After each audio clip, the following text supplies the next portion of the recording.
on, guys? Welcome back to the corner. The only corner where we selling statistics and knowledge and not dope and pussy. Week 11 of college football looked like it was going to be just the most boring week of all time, and turned into, we had two upsets. We had a couple of games that were super close. We had some overtime wins, some overtime losses, and some ass beatings. But we're just going to go in order of time slots from this weekend. First off, we got USC beating Northwestern 38-17.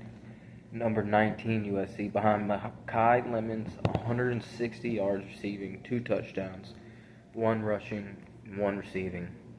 King Miller had 15 rushes for 127 on the ground himself with a touchdown.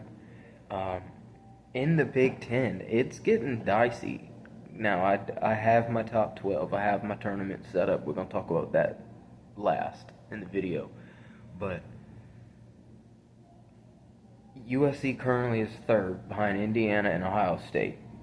They've got number 20 Iowa, and they've got number 8. They have to go to Eugene and play number 8 Oregon. Then they finish out with the rivalry UCLA in town. Now, not only do they need Indiana or Ohio State to lose a game, and we'll talk about that in a second, they need to win 2 top 25 games right now. I mean, that's not very, very easy. So I think it's possible. I think they'll be one of the teams that gets left out. I think they'll be a bubble team of first 4 out. But absolutely crazier things have happened. Next we got number 5 Georgia going to Mississippi and taking on Mississippi State. Took care of business 41-21. They had 560 yards of offense, 300 yards rushing. Nate Frazier himself was 12 rushes for 180 yards and a touchdown.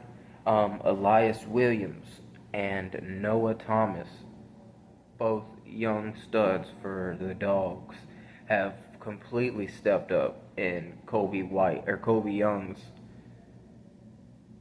absence with his injury. So, I mean, it's sparked something in the offense. So, and Georgia's got Texas this week, and then we've got Georgia Tech to end the year.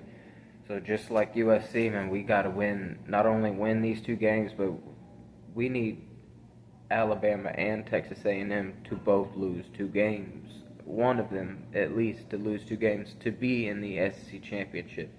Now, if we win out, we win these games, we're in the playoff for sure. Probably sitting at the 6th seed. Now, next we got number 1 Ohio State taking on Purdue on the road. Now, Purdue takes a loss 34-10. It is their 16th conference loss in a row. Jeremiah Smith had 10 receptions for 137 yards and a touchdown. Julian Sayin was 27 for 33 for 303 yards and a touchdown. Said touchdown.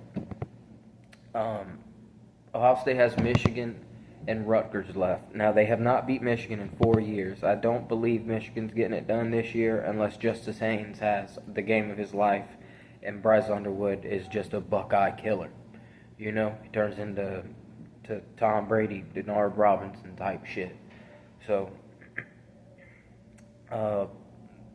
like I said, we'll get into playoffs in a second. Number 2, Indiana goes on the road and survives in Happy Valley, man. 27-24. Penn State was down 13 in the third quarter. Ended up forcing Indiana to make a fourth quarter comeback on the craziest. Honestly, watching the game, I thought, that's a good catch with the parameters, just with the weight of the game. If he catches it, they win.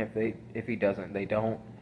But going back and watching it, I mean, the kid jumped 5 feet in the fucking air. It blew my mind. That is an insane catch. That is a phenomenal catch. I will give that. Indiana has Wisconsin and Purdue left, and they had no Eli Surratt this weekend. So I'm sure getting them back will definitely put something back into the offense, because Mendoza was still out there slinging it. He still was doing, Mendoza things. Now, next we have number 13 Texas A&M on the road in number 23 Missouri.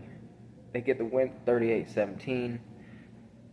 A&M defense forces 2 fumbles and holds Missouri's offense to 284 total yards, which is, right on par for Missouri, but, in a that's a big win for Texas A&M this late in the season right there. Marcel Reed 20 for 29, 221 yards, 2 touchdowns. Reuben Owens 13 for 101 and 2 touchdowns. They have Carolina, Samford, and then Texas to end the year. So they've got a couple of tests. Carolina loves to shock people, but I think Texas A&M is my favorite to win the SEC. Honestly, I think Texas A&M gets it done. Next we got number 4 Alabama. They were at home against LSU, 20-9. They get the win. Both teams had under 60 yards of on the ground, which just doesn't make any sense. Jam Miller only had 12 rushing attempts. Ty Simpson 21 for 35, 277 yards and a touchdown. Still just out here slinging it, doing his thing. Ty Simpson has held it down in Tuscaloosa. Bama 3 for 14 on third down. They are not good on third. They're either getting it done early or they ain't getting it done at all. Defense forced 2 fumbles. Just phenomenal as always. The Bama defense. They got number 13 Oklahoma this week, and then Auburn to finish the year out. Ole Miss, number 6 Ole Miss, took on the Citadel, gave up 3 sacks to the Citadel, but 600 yards of offense, 450 yards passing. Defense held the Citadel's offense to 106 total, and 23 of those were passing yards. Keywan Lacey, 11 for 49 with 3 touchdowns. The kid has just balled out for the last 6 weeks. It just turned it on. That offense is definitely phenomenal. Defense not as good, but not like a Tennessee. Their defense, they're number 6 in the country for a reason. I've got next we got number 8 Texas Tech going to BYU. No, they were at home against BYU. Get the win 29-7. This is BYU's first loss of the season, and it was a road loss. They still have TCU, Cincinnati, and UCF left. I think they win out and then 100% they'll be in the Big 10 or Big 12 championship. They'll probably play Texas Tech again and get their ass whooped, but I think they still get put in. BYU's only had 67 rushing yards, 188 passing yards. Their offense has never actually, been a massive numbers type of thing anyways. They're also 3 for 14 on third down. They just they're just not getting it done. Just not getting it done against an actual top 10 team. Baron Morton on the other side of the ball was back for Texas Tech finally. He did get sacked 4 times. He was 17 for 32, so a little over 50%. 219 yards and a touchdown. Dickey, 23 rushes for 121 yards and a touchdown. Defense forced 2 fumbles. They have UCF, West Virginia left. I think there's no reason why Texas Tech doesn't win the Big 12 this year. With their offense, it's phenomenal. Next, we got number 9 Oregon. Went to Iowa. Gets the win 18-16. on a last-second field goal in some heavy-duty rain, dude. I mean, that's the heaviest rain in a game I've seen in a long time.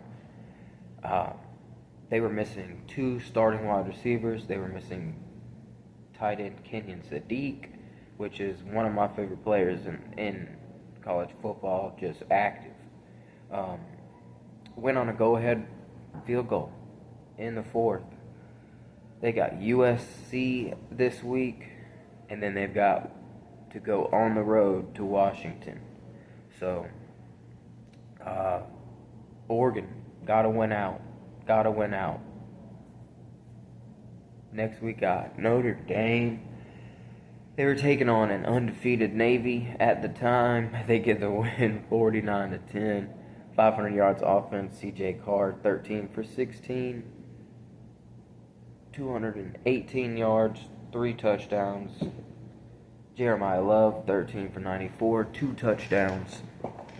They've got number 24 Pittsburgh this week. They've got Syracuse and Stanford left. Now, after starting off 0-2 to start the year, they have absolutely kept themselves in conversation. They've got to win out because they don't have a conference championship to lean on. And there's a lot of teams that they can make a very good reason to put them over Notre Dame. Like I have. We'll talk about it in a second. Wake Forest takes down number 14 Virginia on the road, 16-9.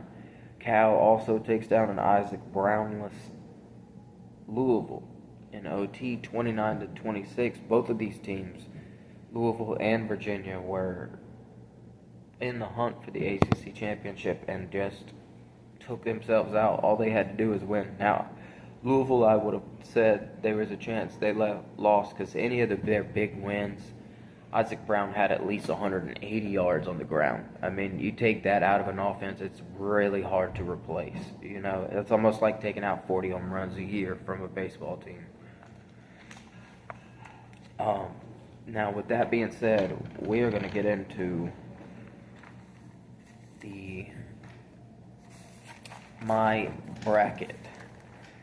Now, this is what I think it's going to be at the end of the year after conference week.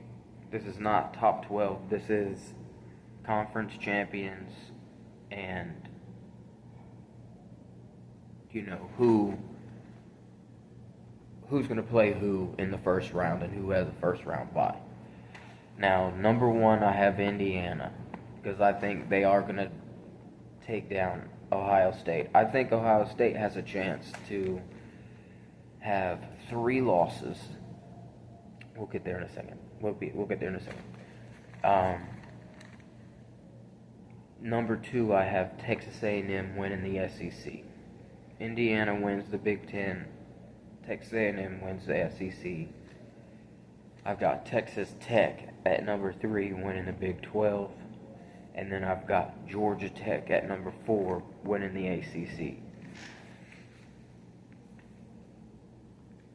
The 12th spot, I've got JMU, the 5th conference champion, playing number 5, the 5th seed, Georgia. And then I've got, now both of these 2 teams I have interchangeable. I've got Notre Dame at 9, playing Oregon at home. Like, I've got them playing in Eugene. Now, I think it's very possible that they put give Notre Dame a home game if they can win out these games and make it, because I think Oregon will not be in the conference championship, so they'll hold that against them. They'll hold the Indiana loss against them. I got BYU at number 11 taking on number 6 Alabama because I think Alabama takes a loss to Texas A&M in an SEC championship, but I think BYU takes a loss again to Texas Tech in the Big 12 championship.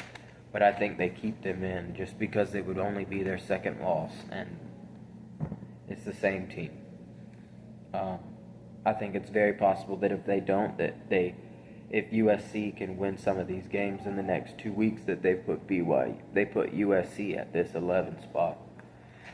And then I've got Number 10, Ohio State. That's going to be a hot take, boys. I already know it's going to be a hot take. Number 10, Ohio State, taking on Ole Miss on the road. Going to Ole Miss, going to Oxford. Now, I think that because there's a chance that Michigan pulls it out and beats Ohio State this year, again. And then Ohio State still goes to the Big Ten Championship because USC is also not. I don't think USC will pull it out for the rest of the year playing Oregon this week. I don't see it happening.